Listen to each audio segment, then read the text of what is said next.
তো কুম্ভ মেলায় যারা আসবেন তারা দেখুন যদি সেলফি তুলতে চান তো এখানে ওদিকে আমি একটা দেখিয়ে দিয়েছিলাম, ওখানে লেখা রয়েছে, আর এখানেও লেখা রয়েছে মহাকুম্ভ 2025। তো আপনারা এখানে এসে কিন্তু সেলফি তুলতে পারেন।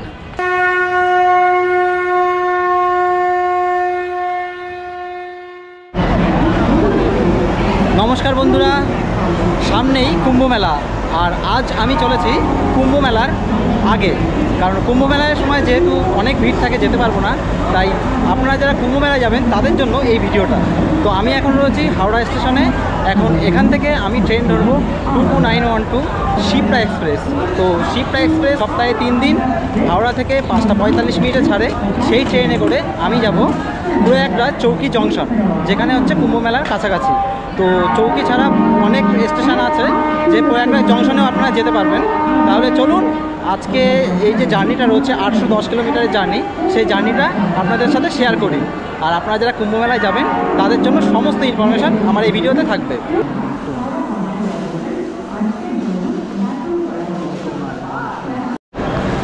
তো হাওড়া থেকে প্রয়াগরাজ চৌকি যে জংশন রয়েছে আমার শিপ্রা এক্সপ্রেস যাবে, তার দূরত্ব হচ্ছে 810 কিলোমিটার।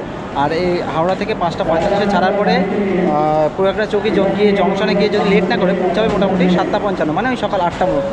তো সময় লাগবে প্রায় 12 থেকে 13 ঘন্টার মধ্যে। তো যাই হোক, আপনারা যদি এটা একটু দূরে হয়, যদি আপনার প্রয়াগরাজ জংশনে ট্রেন না পায় তবে এই শিপ্রাতে করে যেতে পারেন। যেহেতু আমি ওই জংশনে ট্রেন পাইনি তাই শিপ্রাতে করে যাচ্ছি। তো আমার সিট পড়েছে স্লিপারে S3। তো চলুন সেখানে আপনাদেরকে গিয়ে আমার সিটটা দেখিয়ে দিচ্ছি। আর আমার সিট হচ্ছে 62 আপার। তো ওই উপরেরটা হচ্ছে আমার সিট। তো শিপ্রা এক্সপ্রেস সম্বন্ধে আপনাদেরকে এবার বলে দিই। এই ট্রেনটি সপ্তাহে 3 দিন সোম, বৃহস্পতি আর শনি হাওড়া থেকে 8 নম্বর প্ল্যাটফর্ম থেকে 5টা 45 মিনিটে ছাড়ে। আর এই ট্রেনে 4টে রয়েছে জেনারেল, 6টা রয়েছে স্লিপার, আর 4টে রয়েছে AC 3 টিয়ার, AC 2 টিয়ার রয়েছে 2টো, আর ফার্স্ট ক্লাস রয়েছে 1টা, আর সাথে রয়েছে প্যান্ট্রিকার, মানে খাওয়া দাওয়ার আপনাদের কোনো অসুবিধা হবে না।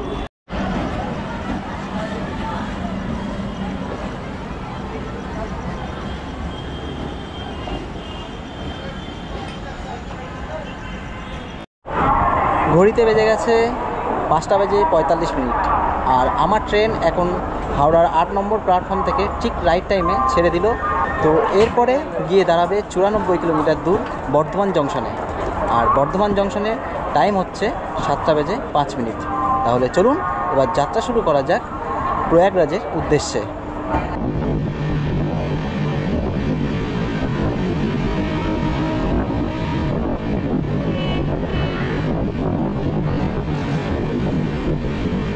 তো এখন ঘড়িতে বাজে 7টা বেজে 10 মিনিট। আর 7টা বেজে 10 মিনিটে আমার ট্রেন এখন ছেড়ে দিল বর্ধমান জংশন থেকে। তো বর্ধমান জংশন থেকে এখন এরপরে আমার ট্রেন দাঁড়াবে গিয়ে দুর্গাপুরে। তো যেহেতু রাত্রে খুব একটা ভালো ভিডিও হবে না, তাই আজকের ভিডিও এ পর্যন্তই। আপনাদের সাথে দেখা হবে কালকে সকালবেলায়।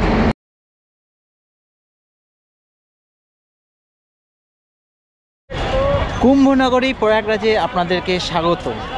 তো প্রয়াগরাজ চৌকি থেকে আমি এখন চলে এসেছি প্রয়াগরাজ জংশনে।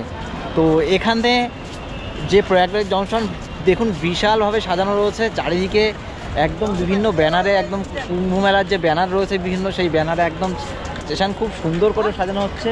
তো আপনারা যখন এখানে আসবেন এবার কুম্ভ মেলায়, তো এইগুলো আপনারা দেখতে পারবেন। আর দেখুন এখানে প্রচুর সুন্দর সুন্দর ব্যানার দিয়ে সাজিয়েছে, দেখুন এই যে। তো এইগুলো সব এখন তৈরি হচ্ছে। তো যাই হোক, প্রয়াগরাজ জংশনে আমি এখন বাইরে বেরিয়েছি। এই আপনারা যদি থাকতে চান তো প্রয়াগরাজ জংশনের বাইরে এখানে অনেক হোটেল আছে, আপনারা সেই হোটেলগুলো নিতে পারেন। আর এখানে হচ্ছে গিয়ে যে সমস্ত হোটেল আছে আমি কয়েকটা আপনাদেরকে নাম্বার দিয়ে দিচ্ছি। আর এই হচ্ছে দেখুন প্রয়াগরাজ কুম্ভ মেলার এই হলো গিয়ে সেলফি পয়েন্ট। তো এখানেও একটা সেলফি পয়েন্ট তৈরি করা হয়েছে, আপনারা চাইলে এখানে ছবি তুলতে পারেন। তো এখানে দেখুন দেয়া রয়েছে এবার যে মহাকুম্ভ 2025 হচ্ছে তাদের মুখ্য স্নানগুলো।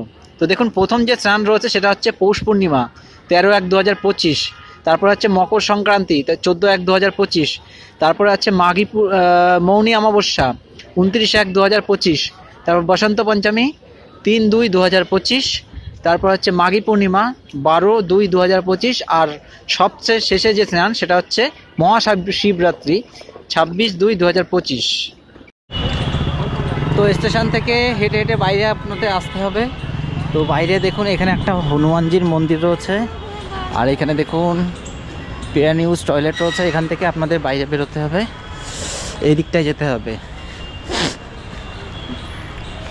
আর এখানে দেখুন সব তাঁবু টাঙানো হচ্ছে কুম্ভ মেলার জন্য। স্টেশনের এই হচ্ছে 1 নম্বর গেট। এই 1 নম্বর গেটের পাশে পরপর দুটো হোটেল আছে। তার মধ্যে একটা হোটেলে আমার থাকা আছে এর আগে এসে। তো আমি এই হোটেল দুটোর নাম্বার আপনাদেরকে দিয়ে দিচ্ছি। তো এই দেখুন এই যে হোটেল রয়েছে রামগঙ্গা লজ। এই হলো রামগঙ্গা লজ, আমার এই হোটেলে থাকা আছে এর আগে। আপনারা চাইলে এখানে থাকতে পারেন। এইখানে রামগঙ্গা লজ, देखिए এদের হোটেল নাম্বারটা আছে নাকি। कार्ड मिल सकता है?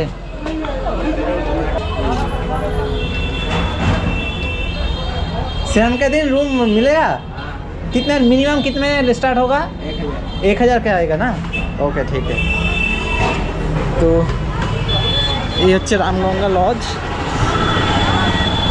তো যদি স্নানের সময় আপনারা এখানে আসেন 1000 টাকায় মাত্র রুম পেয়ে যাবেন একদম স্টেশনের কাছে। এই হলো রামগঙ্গা লজ।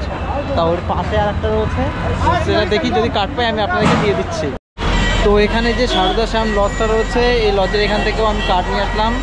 এই হচ্ছে কার্ড দিয়ে দিল। এদেরও বললো যে আপনারা যদি স্নানের সময় আসেন তাহলে এদের এখানে কিন্তু 1000 টাকা থেকে রুম শুরু। তো আপনারা যদি স্টেশনের কাছে থাকতে চান তো এখানে কিন্তু আপনারা থাকতে চান। তো স্টেশনের এখান থেকে আমি টোটোয় উঠে পড়লাম। তো এই টোটো এখান থেকে নিয়ে যাচ্ছে হচ্ছে সঙ্গমে। তো এখান থেকে টোটোতে হচ্ছে 30 টাকা নিচ্ছে, আর আপনারা যদি ওই যে 3 চাকার যে গাড়িগুলো রয়েছে সেই গাড়িতে করে যান তো সেই গাড়িতে হচ্ছে 20 টাকা নেবে।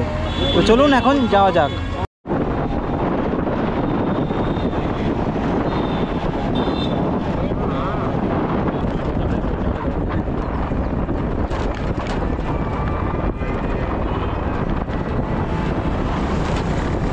টোটো এসে আমাকে ছেড়ে দিল মোটামুটি মেলা যেখানে হচ্ছে সঙ্গম তার 1 কিলোমিটার আগে। তো এখানে দেখুন এখানে একটা সেই পাকিস্তানের যে ইসে রয়েছে মানে ট্যাঙ্ক রয়েছে সেখানে নামিয়ে দিল। এখানে 4 রাস্তা মোড়। তো এখান থেকে আমার এই সোজা এখন হেঁটে যেতে হবে। এই রাস্তা বন্ধ, এখন এদিকে যেতে দিচ্ছে না, সোজা এখন হেঁটে যেতে হবে সঙ্গমের দিকে। তো এখন বাজে বেলা 12টা। তো 12টার সময় যা ওয়েদার এখানে মানে এত পরিমাণে ঠান্ডা, তো মনে হচ্ছে যে ভোর 4টে বাজে। তো এখনও সূর্যের তো কোনো দেখাই নেই, চারিদিকে শুধু কুয়াশা আর কুয়াশা, আর প্রচণ্ড পরিমাণে ঠান্ডা পড়েছে এখানে। যেদিন স্নান হবে সেদিনকে যদি এত ঠান্ডা থাকে সবাই যে কী করে স্নান করবে বুঝতে পারছি না। দেখুন লেখা রয়েছে বড় হনুমানজি মন্দির 0.3 কিলোমিটার, আর সঙ্গম হচ্ছে 1.2 কিলোমিটার, ওই লেখা রয়েছে।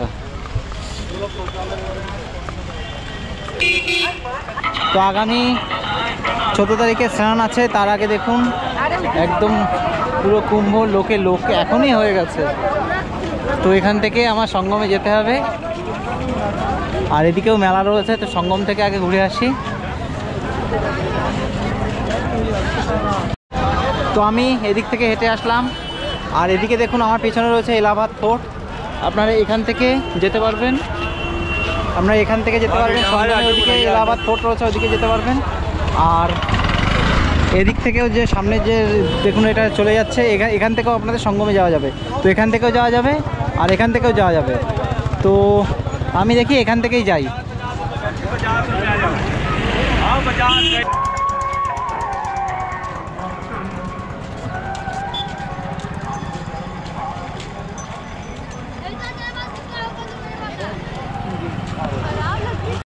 আর এখানে দেখুন সব টেম্পোরারি টয়লেট বানানো হয়েছে।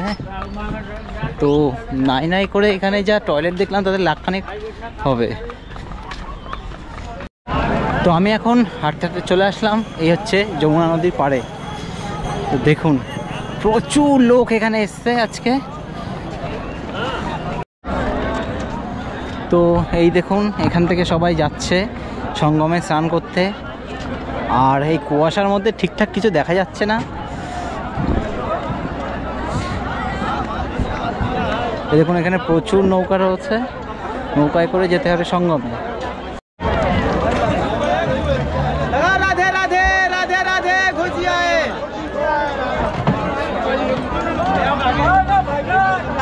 राजा पुरानिया वाला जूता। তো এখানে লেখা রয়েছে যে বিভিন্ন যে ঘাট রয়েছে সেই ঘাট থেকে সঙ্গম যাওয়ার যে সমস্ত ভাড়া, সেই ভাড়াগুলো এখানে দেখুন লেখা রয়েছে।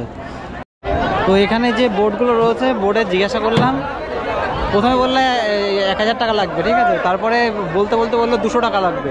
তো আমার বাজেট হচ্ছে 100 টাকা, দেখি আমার 100 টাকায় নিয়ে যায় কিনা, তো দেখছি। তো এখানে কিন্তু সব দালাল সিস্টেম, আপনি যদি ডাইরেক্ট মানে নৌকায় এসে নৌকাওয়ালাকে বলেন এরা নেবে না, সব দালাল সিস্টেম, দালালের মাধ্যমেই আপনাদেরকে যেতে হবে। তো আমি নৌকায় এখন উঠে পড়লাম। তো এখানে হচ্ছে মানে শেয়ারে যদি এক একটা নৌকায় 10 জন করে নিচ্ছে, আর শেয়ারে গেলে হচ্ছে 90 টাকা নিচ্ছে, মানে চাইবে কিন্তু অনেক টাকা, ঠিক আছে। এখান থেকে মানে নৌকায় করে আমি এখন যাবো সঙ্গমে গিয়ে স্নান করতে হয়। তো স্নান করার ওখানে কিন্তু আমার টাকা লাগে, মিনিমাম 20 টাকা লাগে। এবার আপনারা সেখানে গিয়ে ডিটেলস আমি সব আপনাদেরকে বলে দিচ্ছি।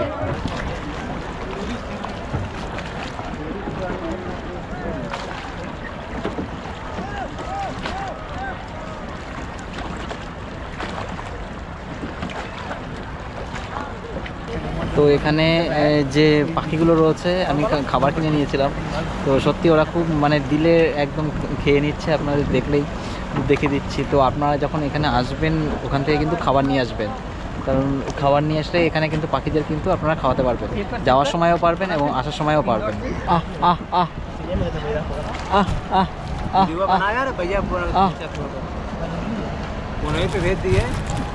আহ আহ আহ।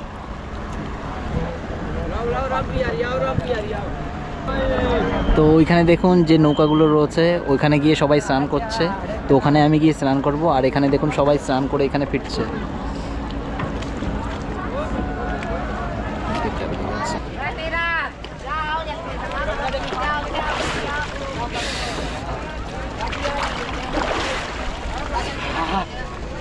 ঠান্ডা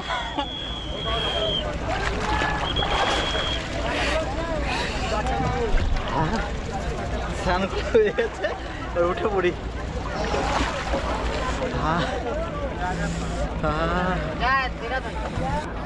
তো আমার এখন স্নান করা হয়ে গেছে। তো এখানে স্নান করার সাথে সাথে এখানে কিন্তু পিণ্ড দেওয়ার ব্যবস্থা আছে, বা আবার গঙ্গা যমুনা যে সঙ্গম রয়েছে, সঙ্গমে মানে পুজো দেওয়ারও ব্যবস্থা আছে। তো আপনারা যদি এখানে সঙ্গমে পুজো দিতে চান দিতে পারেন, বা কারোর যদি পিণ্ডদান করতে চান সেটাও করতে পারেন। আর এখানে বলে রাখি যে ছেলেদের তো কোনো অসুবিধা নেই, কিন্তু মেয়েদের কিন্তু চেঞ্জ করার জন্য জাস্ট একটা বাঁশের গোড়ায় কাপড় পেঁচানো আছে, ওটাতে ঢুকে চেঞ্জ করতে হবে। তো আপনারা যারা স্নান করবেন এখানে আসতে পারেন। এই হচ্ছে দেখুন সঙ্গমের স্নান, সবাই এখানে স্নান করছে দেখুন। আমি এখান থেকে গেছিলাম মোটামুটি ওই 1টার সময়, তো 1টা বাজে গেছিলাম, তো 2টো আছে। এখন আমি ওখান থেকে স্নান করে ত্রিবেণী সঙ্গম থেকে ঘুরে চলে আসলাম, এখন নামতে হবে এখান থেকে। তো আপনারা নৌকায় করে যে সঙ্গমে আমি গেলাম, যে সঙ্গমে স্নান করার জায়গা, যদি সেখানে স্নান না করতে চান তো এখানে ঘাট রয়েছে, সেই ঘাটেও আপনি স্নান করতে পারেন। তো আমি ঘাটটা আপনাদেরকে দেখিয়ে দিচ্ছি। তো ওই যে ফোর্ট, ওদিক থেকে আপনারা ঘুরে আসবেন, এই হচ্ছে স্নানের ঘাট। দেখুন এখানে সবাই পুজো দিয়েছে, আর এখানে সবাই স্নান করছে, এখানে ব্যারিকেড দেওয়া আছে। তো আপনারা এখানে চাইলে স্নান করতে পারেন।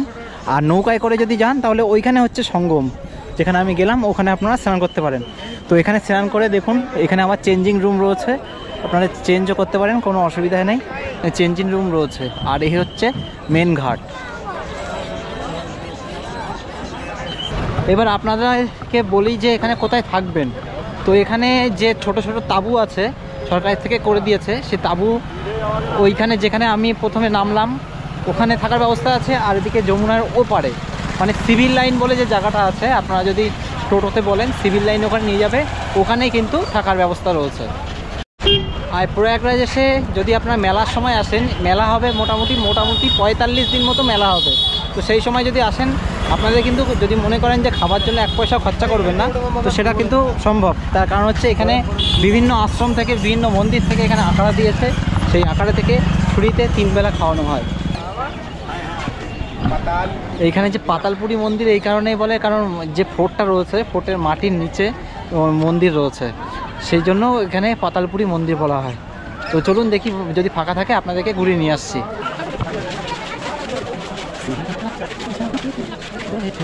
তো আমি এখন যাচ্ছি পাতালপুরি মন্দিরে। যেহেতু ভিডিও করতে দেয় না, তাই একটুখানি অল্প একটু করে নিচ্ছি আপনাদের সুবিধার জন্য। এখানে কিন্তু খুব কড়াকড়ি, ভিডিও সহজে করতে দেয় না। আর দেখুন দেয়ালে কত সুন্দর এখানে আঁকা রয়েছে। তো আমি এখন যাচ্ছি পাতালপুরি মন্দিরে। তো এই দেখুন এখানে লেখা রয়েছে শ্রী অক্ষয় বট মন্দির পাতালপুরি কিলা প্রয়াগরাজ। তো এই হচ্ছে অক্ষয় বট, আর এদিক থেকে আপনার পাতালপুরি মন্দিরে যেতে হবে। তো দেখি কোথা থেকে যাই সেটা আপনাদেরকে বলে দিচ্ছি।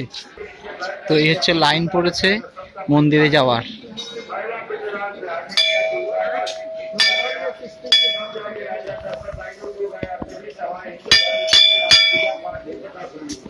তো এই হচ্ছে আন্ডারগ্রাউন্ড, এইখান থেকে মন্দির।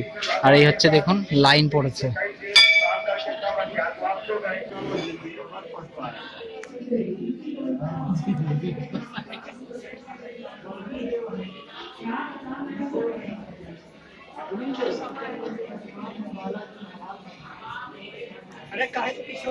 তো ভিতরে কিন্তু আমি এর আগে 3বার এসেছি, 3বারে একবারও ভিডিও করতে দেয়নি, একদম স্ট্রিক্টলি ভাবে। তো এবারে চালু করে রেখেছে।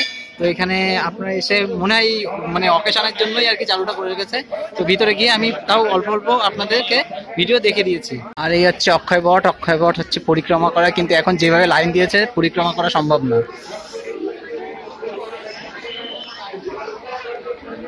এই দেখুন পাতালপুরি মন্দিরে যাওয়ার এখন প্রচুর ভিড় রয়েছে। তো সারা উত্তরপ্রদেশ জুড়ে একটা জিনিস আমি দেখলাম, যে এদের এখানে ক্যামেরা করতে দেয় না, কিন্তু মোবাইল আবার ইউজ করতে দেয়। তো যাই হোক, আমি ক্যামেরাটা বের করলাম না, এই মোবাইল থেকে করে নিচ্ছি। তো কুম্ভ মেলার প্রস্তুতি আপনাদেরকে দেখিয়ে দিলাম। এখন আমি এখান থেকে যাব যে নওলাখা যে মন্দির রয়েছে, সেই মন্দিরটা আপনাদেরকে দেখিয়ে দিই। চলুন ওই মন্দিরে আপনাদেরকে নিয়ে যাই। তো এই হচ্ছে নওলাখা মন্দির। তো এখন কিন্তু কোনো কারণেই হোক বন্ধ করে রেখে দিয়েছে। এই দেখুন এখানে লেখা আছে শ্রী আদি শঙ্কর বিমান মণ্ডপম, সাউথ ইন্ডিয়ান।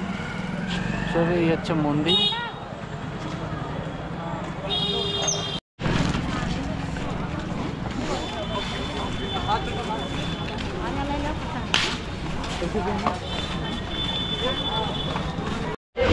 আপনাদেরকে বলে দিই যে আপনারা কলকাতা থেকে যখন আসবেন, তো প্রয়াগরাজ সঙ্গমে আসতে গেলে প্রয়াগরাজে কিন্তু একটা নয় 5 থেকে 6টা স্টেশন রয়েছে। আমাদের কলকাতার দিকে যেমন 3-5টা যেরকম মেন স্টেশন, তো ঠিক প্রয়াগরাজে এরকম 6-7টা স্টেশন রয়েছে। তো প্রয়াগরাজ সঙ্গমের সব থেকে যে রেলওয়ে স্টেশন সেটা হচ্ছে প্রয়াগরাজ সঙ্গম। কিন্তু প্রয়াগরাজ সঙ্গম কিন্তু ওখানে কলকাতার ট্রেনগুলো ওখান থেকে আসে না। তো কলকাতা থেকে যে সমস্ত ট্রেনে আপনারা আসবেন, সেখান থেকে কাছে হচ্ছে প্রয়াগরাজ জংশন আর হলো নৈনি জংশন। এই দুটো স্টেশন থেকে আপনার প্রয়াগরাজ সঙ্গমে চলে আসবেন। নৈনি জংশন থেকে প্রয়াগরাজ সঙ্গমের দূরত্ব হচ্ছে 7 কিলোমিটার, আর প্রয়াগরাজ জংশন থেকে এই প্রয়াগরাজ সঙ্গমের দূরত্ব হচ্ছে 6 কিলোমিটার। তো আপনারা এই দুই জায়গা থেকেই আপনারা যাওয়া আসা করতে পারবেন।